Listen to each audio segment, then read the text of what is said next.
রাজবাড়ীতে প্রযুক্তির সহায়তায় সংঘটিত জেন্ডার ভিত্তিক সহিংসতা প্রতিরোধ ও করণীয় বিষয়ক কর্মশালা অনুষ্ঠিত।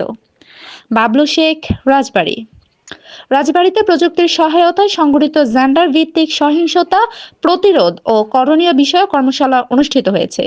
বুধবার সকালে রাজবাড়ী কনভেনশন সেন্টারে Bangladesh NGOs network for radio and communication এর আয়োজনে এই কর্মশালা অনুষ্ঠিত হয়।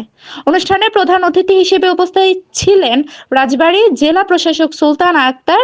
বিশেষ অতিথি হিসেবে উপস্থিত ছিলেন রাজবাড়ী অতিরিক্ত police super crime and operation Mohammad Shamsul Haque, জেলা প্রাথমিক শিক্ষা অফিসার মোহাম্মদ তবিবুর রহমান, রাজবাড়ী মহিলা বিষয়ক অধিদপ্তরের উপপরিচালক মোহাম্মদ আজমির হোসেন, সচেতন নাগরিক কমিটির সাবেক সভাপতি অধ্যাপক মোহাম্মদ নুরুজ্জামান, বিএনএনআরসি প্রধান নির্বাহী কর্মকর্তা এএইচএম বজলুর রহমান।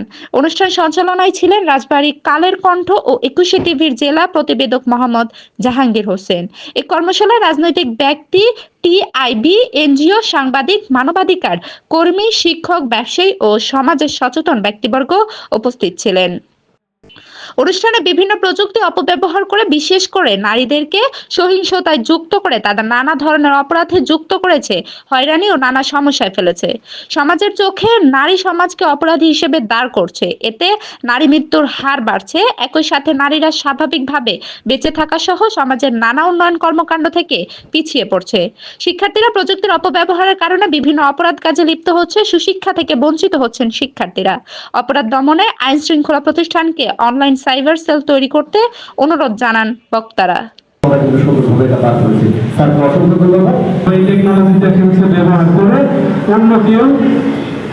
আমাকে শিকার বানিয়ে ফেলেছে, তখন এক্ষেত্রে আমাদের করণীয় কি? আমাদের পুলিশ সুপার কার্যালয়ে সাইবার ক্রাইম ইউনিট নামে আমাদের একটা ইউনিট আছে। প্রথম কথা হচ্ছে আপনাকে থানাতে যেতে হবে, সেখানে গিয়ে আপনি যে রকমের অপরাধের শিকার হয়েছেন সেই অপরাধ উল্লেখ করে আপনি জিডি অথবা মামলা করবেন আর কি।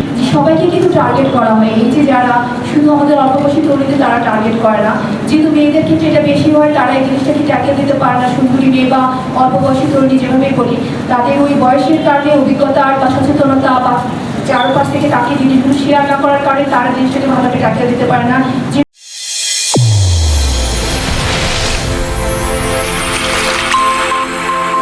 চ্যানেল A1 হৃদয়ের স্পন্দন।